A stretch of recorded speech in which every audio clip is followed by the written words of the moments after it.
오늘 주신 하나님의 말씀 스가랴 8장 1절에서 13절까지 말씀입니다.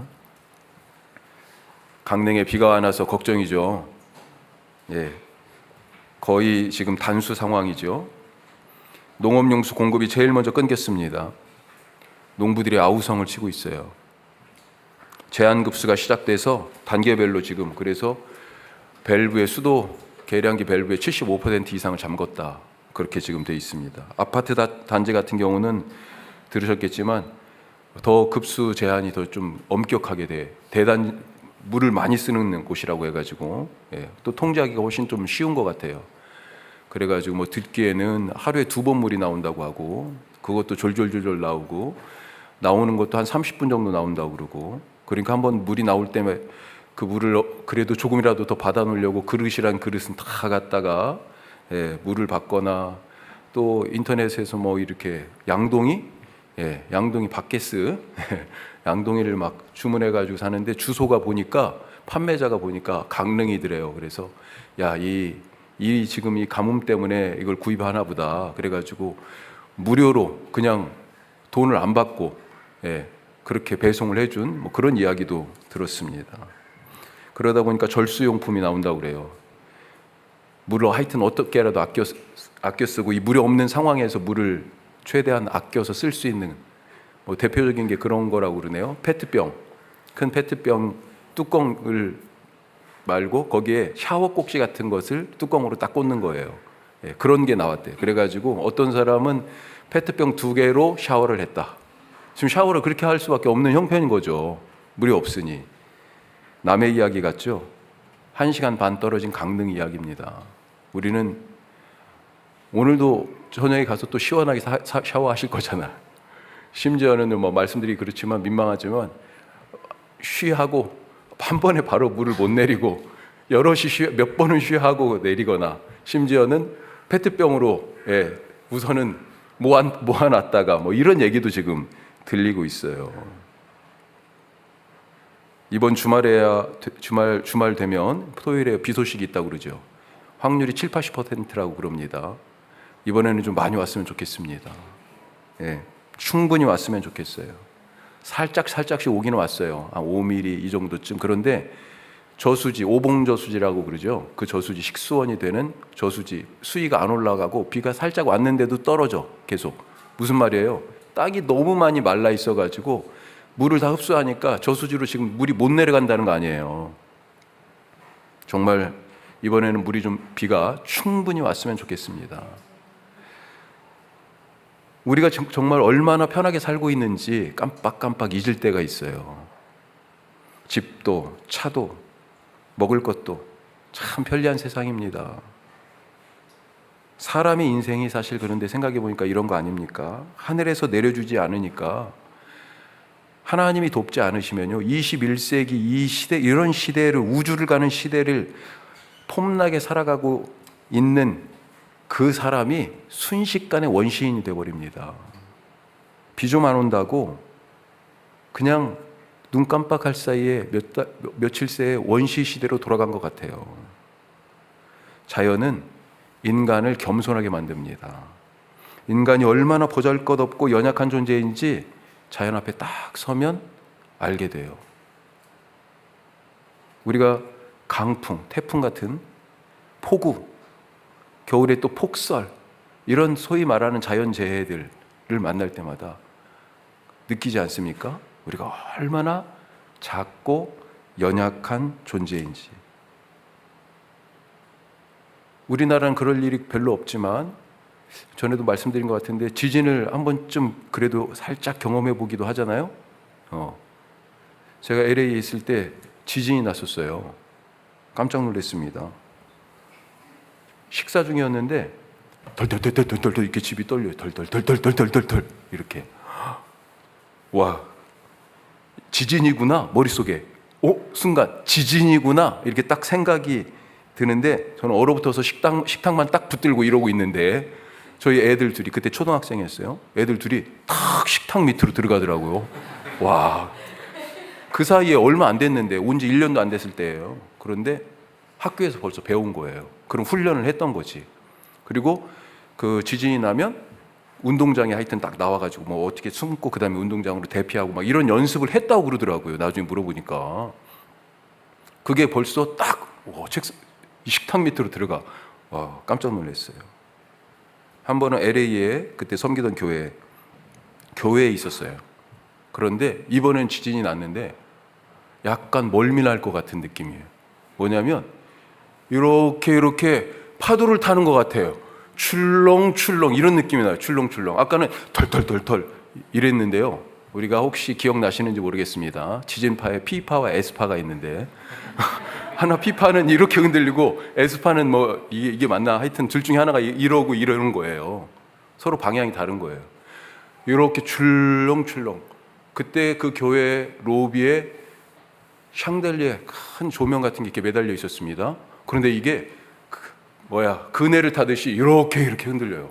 와, 깜짝 놀랐어요. 이러다 무너지는 것 아닌가? 그런 생각이 들었죠.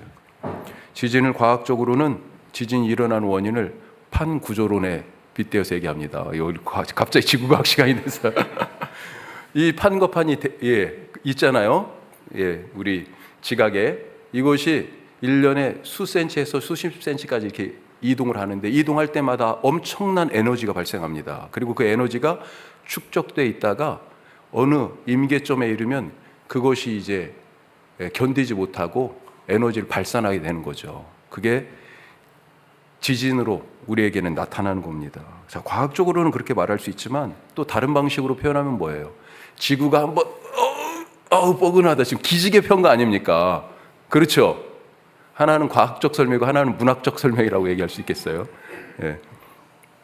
이런 일들을 만나면 이런 지진 같은 일들, 이런 우리가 감당할 수 없는 자연재해 이런 것들을 만나면 어떻게 해야 합니까?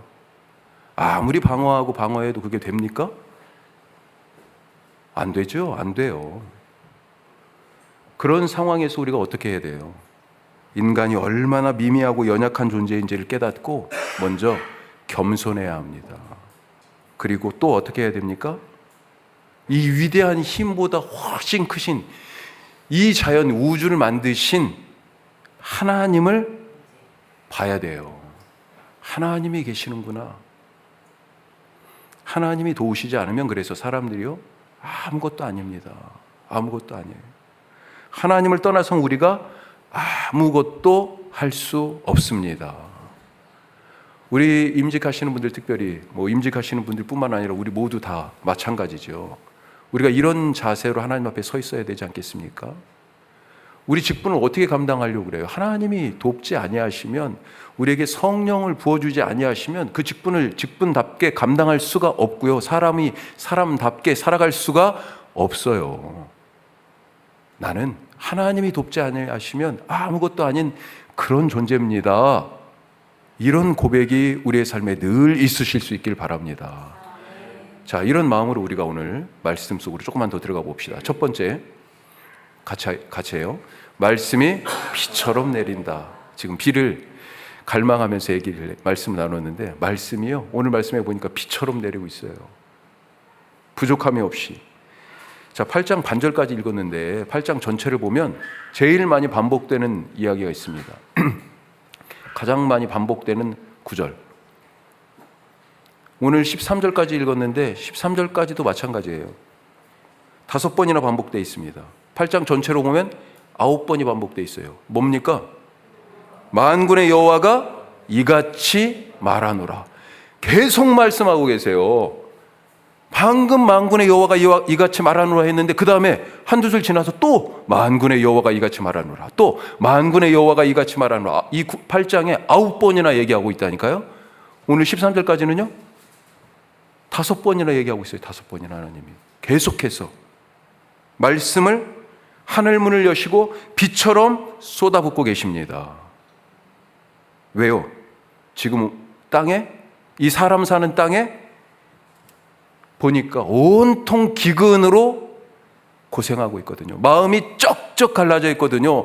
관계가, 서로 사이의 관계가 쩍쩍 갈라져 있어요. 그 인간성이, 그 사회가 그렇게 메말라 있어요 지금. 그래서 말씀의 비를 계속해서 내려주시고 또 내려주시고 또 내려주시고. 자, 아모스 말씀 한번 보십시다. 아모스가 그랬어요. 지금 세상이 어떻다고요? 같이요. 양식이 없어 주림이 아니며 물이 없어 가람이 아니요 여호와의 말씀을 듣지 못한 기갈이라. 아멘. 왜 사람들 사이가 그렇게 쩍쩍 갈라져 있어요? 왜 그렇게 마음이 푸석푸석 물기 하나 없어요? 여호와의 말씀을 듣지 못해서.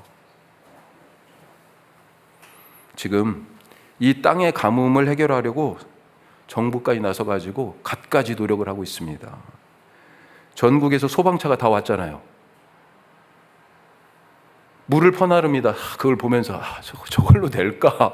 그런 생각 들지 않아요? 함정도 동원됐어요. 헬기도 지금 물을 떠다가 계속 이 기름이 얼마나 지금 드는 거야? 막 이런 생각도 들고. 그런데 그렇게라도 하여튼 뭐라도 해야 될 것 같으니까. 그렇죠. 아니 이거 방법을 강구한다는 것이 지금 이거밖에 없으니까 인간의 노력이라는 게 지금 이렇다는 것입니다. 이런 노력을 다 쏟아붓지만 저수지 수위는 계속 떨어지고 있어요.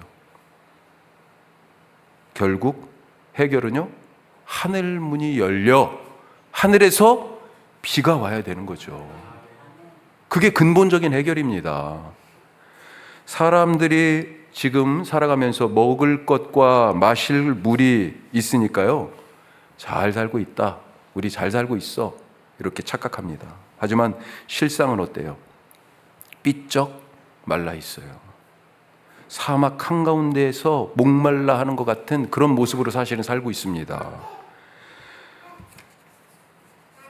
요즘 TV 보니까 부쩍 그런 프로그램이 많은 것 같더라고요. 예전부터 그런 건 있었습니다. 우리 오은영 선생님의 그 금쪽 이야기들. 예. 또 이혼 위기에 있는 그런 부부들이 나와가지고 어떻게 그런 걸 제가 한번 보게 됐어요. 근데 와, 속이 터지더라고. 와, 어떻게 저런 생각을 가지고 살고 있지?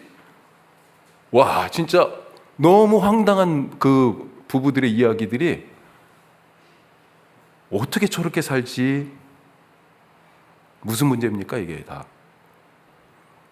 먹고 사는 것 때문에 인간이 힘든 게 지금 아니에요. 왜 사랑이 메말랐습니까? 왜 남을 사랑하지 못하는 마음이 돼버렸어요? 왜 내 마음이, 왜 둘 사이의 그런 관계가 왜 그렇게 됐습니까?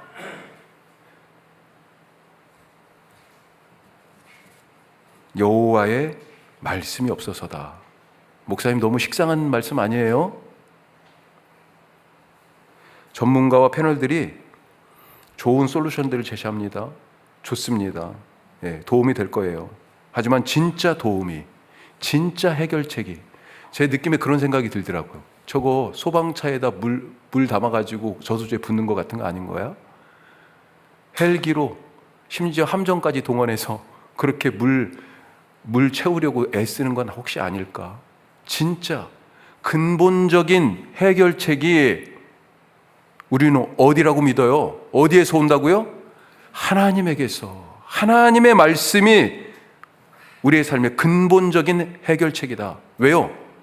왜 성경의 말씀이 우리의 삶의 근본적인 해결책입니까? 하나님이 말씀으로 사람을 만드셨잖아요. 하나님의 말씀으로 이 세상, 우리 모든 관계를 다 만드셨잖아요. 그 말씀이 지금 있으니 우리의 마음이 설령 그렇게 공허하고 메마르고 어둠으로 가득 차 있어도 그 말씀 때문에 새롭게 만들어지고 회복되고 다시 창조된다라고 하는 것을 우리가 지금도 고백할 수 있는 것, 바로 그것이 우리의 신앙 아니겠습니까? 인생의 근본적인 해결은 하나님의 말씀뿐임을 우리가 믿고 기억하실 수 있기를 바랍니다. 양식이 없어서 굶주리는 것이 아니고 물이 없어서 갈증 나는 것 아니에요. 하나님의 말씀이 없기 때문이다. 자, 그런데 이 말씀이 없어서 이스라엘이 나라도 망하고 성전도 무너졌고 자기들은 포로로 끌려갔습니까? 어때요? 하나님의 말씀이 없어서요? 아닙니다. 조금 이제 다른 방향으로 우리가 가보면 아니에요. 하나님이 말씀하시면 뭐예요? 그 말씀이 내 말씀이 되지 않으면 소용이 없습니다. 우리가 말씀을 지금 읽을 때 수요 말씀마당 때만 주로 하는데 이게 무슨 의식이에요? 국기에 대한 경례 같은? 예? 불회하고 하기 전에 벌써 딱 애국가 나오고 전부 다 딱 서서 그런 국민 의례 같은 겁니까? 이것이 무엇입니까? 그러면 이것은 내게 주신 하나님의 말씀입니다. 뭐 암송하라고 제가 들려주신 거예요? 이건 고백이에요. 그렇죠? 내게 주신 하나님의 말씀. 이 첫 마디가 진짜로 중요해요. 그걸 나에게 주신 말씀으로 받지 않으면 하나님은 계속해서 말씀하시는데 이스라엘 백성들에게 그랬잖아요. 쉬지 않고 계속해서 말씀하셨잖아요. 그런데 내게 주시는 하나님의 말씀으로 받지를 않았어요. 그들이. 살 길이, 방법이 말씀 안에 있는데, 행복이, 치유가 이 말씀 안에 있는데, 그런데 말씀을 나에게 주시는 말씀으로 받지 않았어요. 그대로 살지 않아요. 적용하지 않습니다. 병원에서 약을 처방해 줬어요. 의사 선생님이. 자, 처방전 요즘 들고 어디로 가야 돼? 그 다음에는 약국 가야 되죠. 약국 안 가. 내가 무슨 병인지 알았으니까 됐어. 약국 안 가요. 아니, 약국을 갔어요. 또 어떤 사람은 갔는데 약을 받아왔어요. 그렇죠? 요즘은 뭐 웬만한 병들은 다 그래도 보험 다 되니까, 건강보험에서 커버가 되니까 몇천 원이면 이제 끝나잖아요. 예, 실제 정말 들어가는 다 그 보험에서, 심평원에서 나오는 돈까지 다 하면 사실 상당한 돈이에요. 그런데 우리는 몇천 원만 되면 우선 돼. 그런데 그렇게 약 받아와가지고 뭐예요? 안 먹어. 안 먹어요. 뭐예요 그게? 말씀을 들었으면 이제 중요한 게 말씀대로 사는 것입니다. 말씀을 듣고도 행하지 않는 자를 예수님 뭐라고 그랬어요? 미련한 자, 어리석은 자, 그 인생의 집을 모래 위에 짓는 자 그랬잖아요.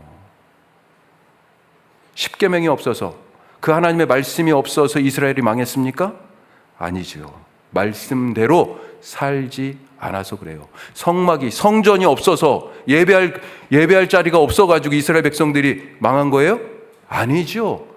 그 말씀을 주셨는데도 불구하고, 십계명의 말씀을 주셨는데도, 성전을 주셨는데도 불구하고, 나 외에 다른 신을 내게 두지 말지니라 말씀하셨는데도 불구하고 그 말씀대로 살지 않고 그 거룩한 하나님의 집에서 우상을 섬기고 그 첫 번째 계명을 정면으로 어겼어요. 말씀대로 살지 않은 것입니다.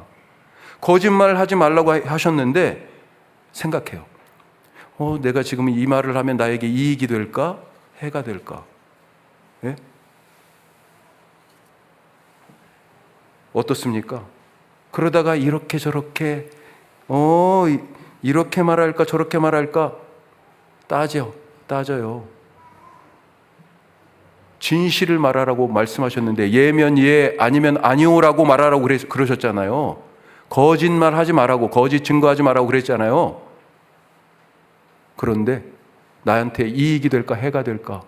그래서 이렇게 말했다가 또 저기에서는 저렇게 말했다가 지금 특검을 3개나 하고 있잖아요. 국회에서 헌법재판소에서 재판할 때 거기에서 뭐 청문회 같은 거 할 때 다 나는 몰라요 막 다 그랬다가 지금 특검 앞에 가가지고 다 털어놓잖아. 왜 거짓말했어요 그때는? 왜 위증한 거예요? 나한테 조금이라도 뭐가 더 유익할까, 이익이 될까, 그 계산했던 거 아니에요. 내가 그리스도와 함께 십자가에 못 박혔나니 그랬습니다. 바울의 고백인데, 내가 그리스도와 함께 십자가에 못 박혔나니 하는 이 말씀을 듣고도 내가 십자가에 못 박히지 않아. 내 성질이 안 죽어. 내 욕심도요, 내 계획도 꺾지 않아요. 내 뜻과 내 자랑도 십자가에 못 박지 않아요. 이거 아무 소용없는 거지. 그건 바울이 한 얘기예요. 내 고백은 아니에요. 그러면 나도 똑같이 바울처럼 내 성질도 내 계획도 내 뜻도 십자가에 못 박아서 내 욕심도 내 정도 다 십자가에 못 박아 죽어야 내가 그리스도와 함께 십자가에 못 박혔나니 그 다음에 뭐예요? 그런즉 이제는 내가 산 것이 아니요 내 안에 그리스도께서 그래야 사시는 거죠. 아니 내가 안 죽는데 어떻게 내 안에서 그리스도가 사시는 그 능력이 나타나요? 안 나타납니다. 그러니 신앙생활을 해도 늘 제자리인 거예요.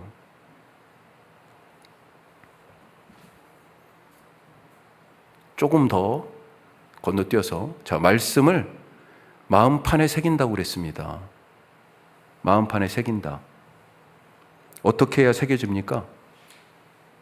어떻게 해야 마음판에 새겨져요? 돌판에 십계명을 새겨주셨잖아요. 마음판에 말씀을 새긴다고 그랬어요. 어떻게 해야 새겨져요?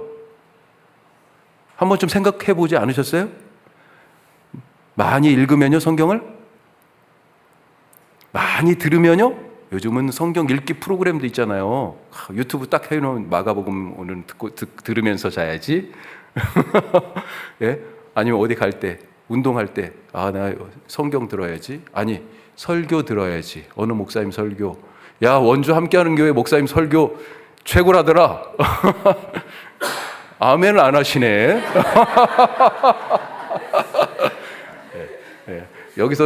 여기서 들었으면 됐고요. 다른 설교 들으세요. 그렇다고 요즘은 진짜 아무 설교나 들으면 안 돼요. 너무 이게 진짜인지 가짜인지 구분하기 힘들어요. 자, 하여튼 많이 읽고 많이 듣고 그럼 새겨집니까? 묵상하고. 왜 묵상 곱씹어서 또 그 말씀 몇 절을 그냥 깊게 좀 파잖아요. 그렇죠? 새겨져요? 암송하라고 그러죠? 암송. 너무 암송을 막 많이 하니까 이렇게 탁, 요한복음 1장 14절 한번 탁 튀어나와요? 예? 새겨진 거예요? 마음판에 새겨진 겁니까? 그건 머릿속에 기억된 거예요. 마음판에 새겨진 건 아닌 것 같아요. 이 뇌라고 하는 이 저장 장치에 기록이 되어 있는 거지 마음판에 그것이 새겨진 것일까? 그런 생각이 사실 들어요. 돌에 무언가를 새기려면 돌이 떨어져 나가야 됩니다. 돌의 표면에 흠이 생겨야 돼요. 파고 들어가야 새겨지는 거예요. 우리의 마음판에요, 그렇게 파고 들어가는 게 있어야 됩니다. 다른 말로요, 상처가 나야 돼. 어떻게요? 정에 맞잖아요. 어떻게 그렇게 될 수 있습니까? 그 말씀을 가지고 살아봐야 돼. 살아보면서 부딪혀야 돼. 정에 맞듯이. 그러다 보면요, 어떤 때는 사라져요, 조금. 그런데 어떤 때는요, 그게 잘 안 됩니다. 사실 솔직하게 얘기해서 말씀대로 사니까 어때요? 잘 안 사라져요, 그게. 예. 용서가 안 돼요. 용서하라고 그랬는데 포기가 안 돼요. 내 이익을 포기할 수가 없어. 자리를 내려놓을 수가 없어요. 말씀대로 살라고 그랬는데. 자존심을 버릴 수 없고 성질대로 하지 않을 수 없고 그렇게 되는 거 아니에요? 말씀대로 살기가 훨씬 어려워요. 거기서요, 좌절하죠. 난 말씀 듣고 아멘 했는데 실제 그렇게 살아보려고 하니까 안 돼, 잘. 그러니까 좌절해요. 그러면 어때? 그것도 상처가 돼. 그런데 그런 과정이요, 마음판에 새겨지는 과정이에요. 예? 내가 오늘 그 말씀대로 못 살았다고 그래서 좌절하지 마시기 바랍니다. 그 시도가 중요한 거예요. 그 시도 하나하나를 통하여서 그것이 한 번에 이 정을 쪼는, 내 마음판에 정으로 쪼는 그런 일이 되어서 말씀이 내 마음속에 새겨져요. 그러다 보면 어때요? 어떤 때는 또 돼요. 그렇죠? 자존심 내려놓습니다. 아니, 저 사람은 정말 나는 1 잘못했다고 그러면 저게 99를 잘못한 거야. 그런데도 잘못했다는 미안하다는 얘기를 안 해. 그래도 내가 자존심 내려놓고 먼저 용서하고 우리 화해하자고 손을 내밀어. 인간적인 생각으로 힘들죠. 그런데 그런 과정을 통하여서 뭐예요? 다시 자존심으로는 생각하면 자존심 상하는 일이야. 그런데 그런 과정을 통해서 마음판에 말씀이 새겨지게 된다. 말씀대로 현실과 부딪히시기 바랍니다. 그 과정을 통해서 그게 실패든지 성공이든지 내 마음판에 말씀이 새겨져요. 말씀 없는 삶이 불행한 삶입니다. 하늘에서 내려주는 그 말씀의 은혜 없는 삶이 힘들고 어려운 삶이에요. 마치 가뭄을 만난 것처럼. 하나님의 말씀을 그런데 우리의 삶에 하나님께서 그 말씀을 비처럼 은혜로 내려주십니다. 그 말씀을 붙들고 때로는 마음판에 새겨지는 것 같은 그런 아픔과 상처를 넘어서 살아가실 수 있기를, 그 말씀으로 우리를 어떻게 만드시는지 경험하실 수 있기를 주님의 이름으로 축복합니다. 자, 두 번째로 한 가지만 더 같이 합시다. 하나님에게는 쉬운 일이다. 자, 스가랴 말씀이잖아요. 스가랴가 이 말씀을 전하던 때가 언제일까요? 우리 새벽에 오시는 분들, 집에서 새벽 말씀 듣고 계신 분들은 아실 수 있는데, 자, 스가랴하고 동시대에 활동했던 사람이 있습니다. 누굴까요? 그렇죠. 학개, 스가랴, 말라기. 네, 학개와 스가랴 같은 시대에 있었어요.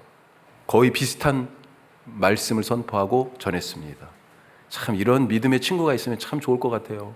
네, 같은 마음으로 같이 함께 같은 목표를 가지고 일할 수 있는 사람. 이때가 언제냐? 바벨론 포로에서 고레스가 가라고 그랬잖아요. 그래서 이제 돌아온 때입니다. 자, 포로에서 돌아온 이 사람들이 제일 먼저 한 일이 무엇이었을까요? 관심사가 뭘까요? 잘 사는 거잖아요. 어떻게 해요? 무너진 하나님 백성의 공동체를 다시 세우고, 그렇죠?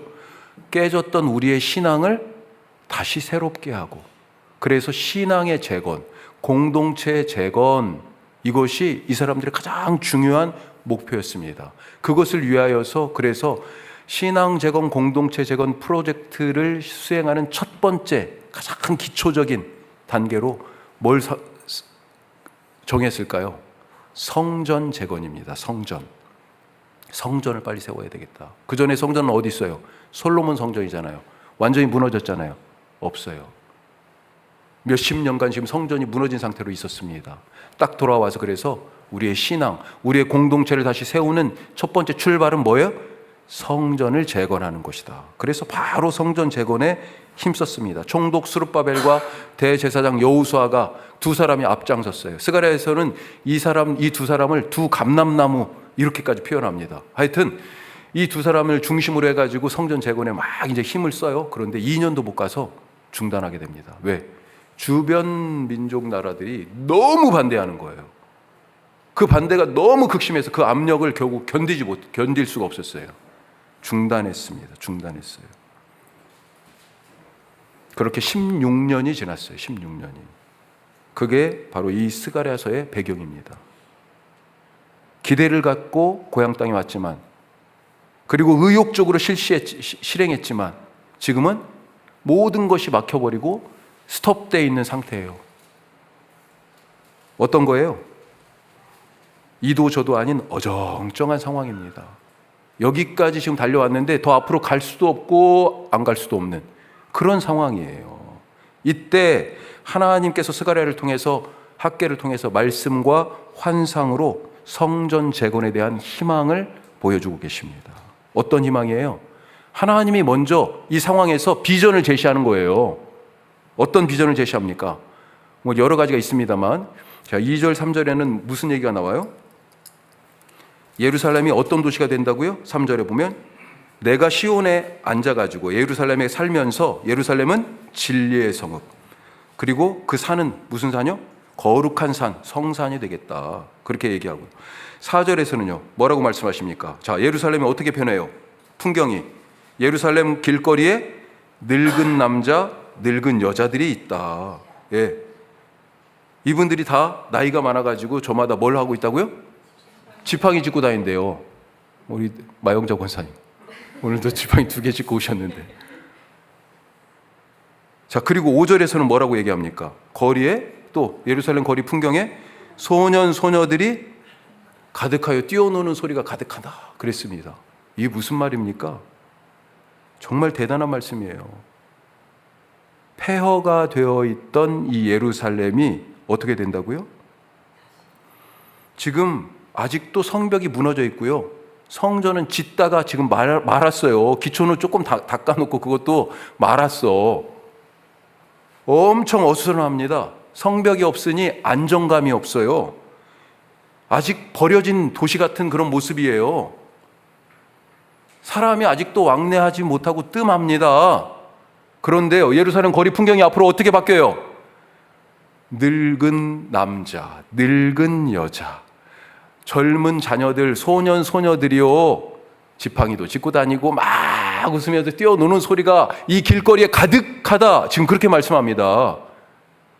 평화의 도시 예루살렘, 살렘이잖아요. 샬롬. 예.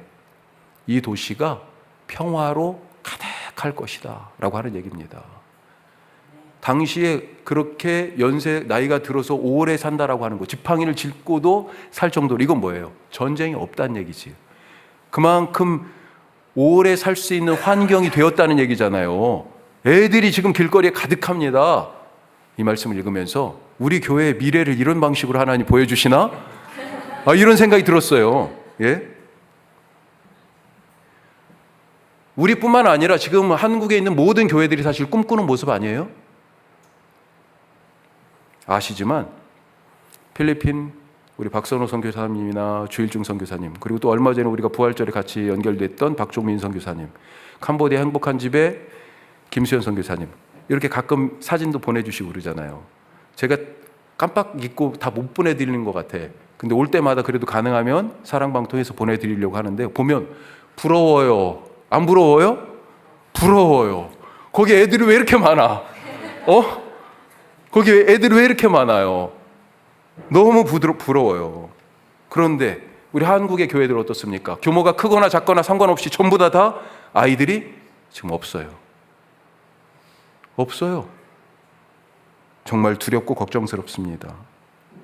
하지만 하나님께서 희망을 갖고 계세요. 폐허가 된, 재건을 조금 막 시작하다가 지금 딱 멈춰버린 그 좌절의 예루살렘에서, 아직 평화가 없는 버려진 성읍 같은 그 예루살렘에서 하나님이 꿈을 꾸고 계시잖아요. 그리고 그 꿈을 지금 우리에게 똑같이 보여주고 계십니다. 그리고 그 하나님의 비전을 누가 이뤄요? 당신이 이루신답니다. 9절 말씀, 6절 말씀 보세요. 자, 우리 6절 다 같이 읽어보겠습니다. 만군의 여호와가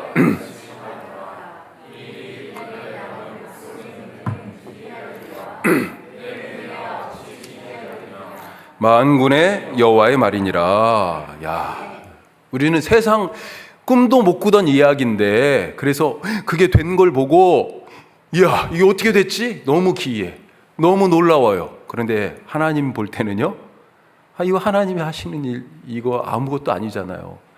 전혀 놀랍고 기이한 일이 아니에요. 하나님이 하신다는 얘기입니다. 하나님에게는 너무 쉬운 일이에요. 자, 그러면 하나님의 이 비전을 이루기 위해서, 이 희망을 이루기 위해서 지금 우리가 그럼에도 불구하고 우리가 해야 할 건 뭐예요? 9절에 나와 있어요. 9절에. 자, 만군의 여호와가 이같이 말하노라. 또 말씀하시죠. 자, 뭐라고 합니까? 만군의 여호와의 집 곧 성전을 건축하려고 그 지대를 쌓던 날에 있었던 선지자들의 입의 말을 이날에 듣는 너희는 손을 견고히 할지어다.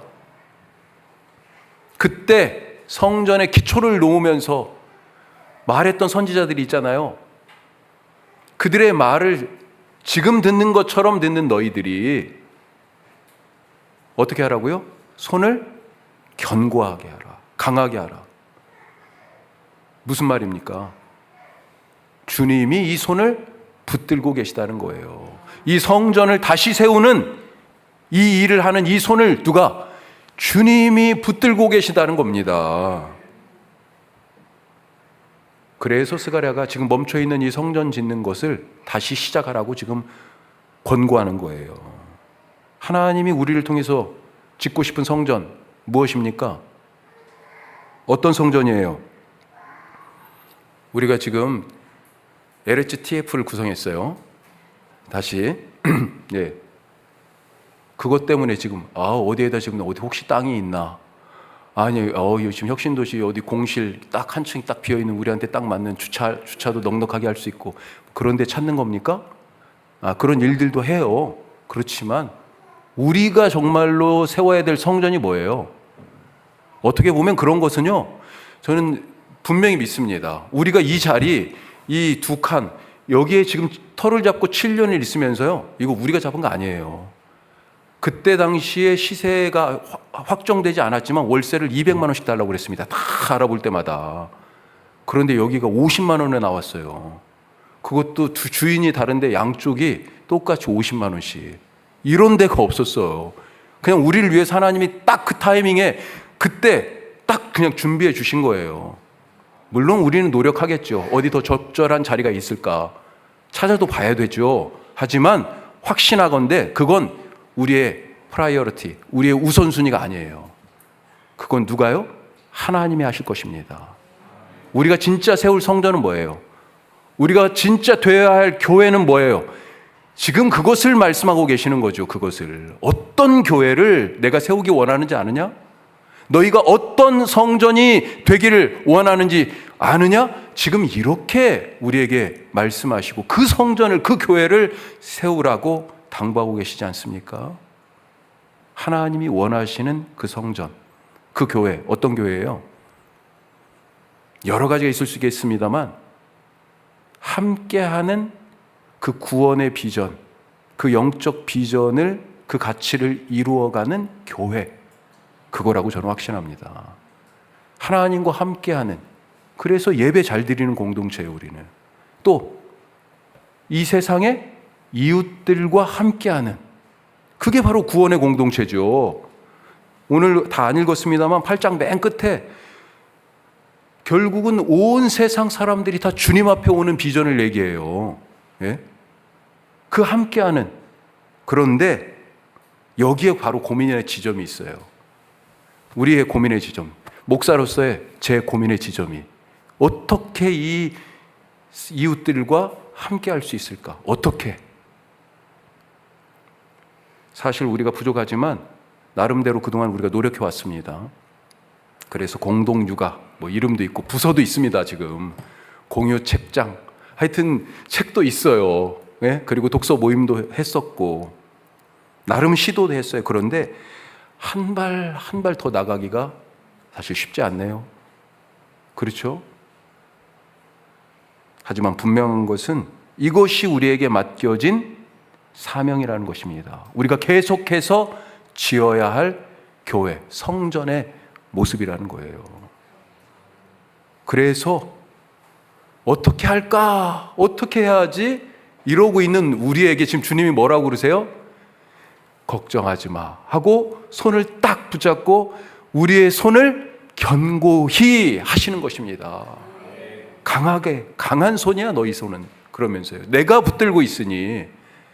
어제 제가 이 앞에 앞자리에 우리 노경천 목사님 때문에 앉아가지고 여러분들이 기도해 주셨잖아요. 손을 잡아주셨습니다. 이 말씀의 느낌이 확 왔어요. 주님이 잡아주시는구나. 네 손으로 하는 게 아니라 내 손으로 하는 거야. 이런 마음이, 이런 음성이 확 들리는 거죠. 여러분의 손이 바로 주님이 맞잡아 주신 그런 손으로 제게 경험이 됩니다. 우리 서로 그렇게 손을 맞잡으면서 주님이 우리 손을 견고하게 하셔, 이런 고백으로 주님 기뻐하시는 그런 교회 세워나가는 우리 모두가 되시기를 주님의 이름으로 축복합니다. 기도하겠습니다. 자, 우리가 다 같이 기도하는데요, 오늘 크게 지금 두 가지 말씀 나눴습니다. 말씀을 비처럼 내리신다. 그래요. 그 비처럼 내리시는 은혜의 말씀을 붙들고 매일의 삶에서 부딪혀 살아가서 마음판에 새기고 그 말씀이 나를 어떻게 만들어 가시는지 날마다 경험하면서 나는 말씀 때문에 삽니다, 이렇게 세상 가운데 외치는 그런 분들, 그런 사람 되게 하여 주옵소서. 기도하시고, 하나님이 우리 손을 붙들고 계세요. 당신이 원하시는 교회 세우도록, 그런 성전으로 지어지도록 주님, 그러니 우리가 주저앉지 않게 하여 주옵소서. 지금 이 사람들, 스가랴 말씀을 듣고 있는 사람들 거의 20년 가까이 손 놓고 있었습니다. 우리 손으로 아무것도 못해, 이제 안 돼, 그러고 있었어요. 하지만 하나님이 강하고 능한 견고한 손이 되도록 그들의 손을 붙잡아 주셔. 주님, 지금 이 시대에 이제 7년이라는 한 사이클이 지나고 상당히 지금 앞으로 우리는 어떻게 되지? 어떤 교회가 되어야 될지, 좀 어떤 의미에서는 막막한 상황 속에서 하나님 우리의 손을 붙잡고 할 수 있어. 내 꿈이 있어. 우리에게 그렇게 말씀하시고, 네 손이 아니라, 너희 손이 아니라 내 손으로 할 거야 하면서 우리의 손을 붙잡고 계시는데, 주님의 손으로 하게 하여 주시옵소서. 우리 다 같이 우선 말씀 붙들고 한번 기도하겠습니다. 기도합시다.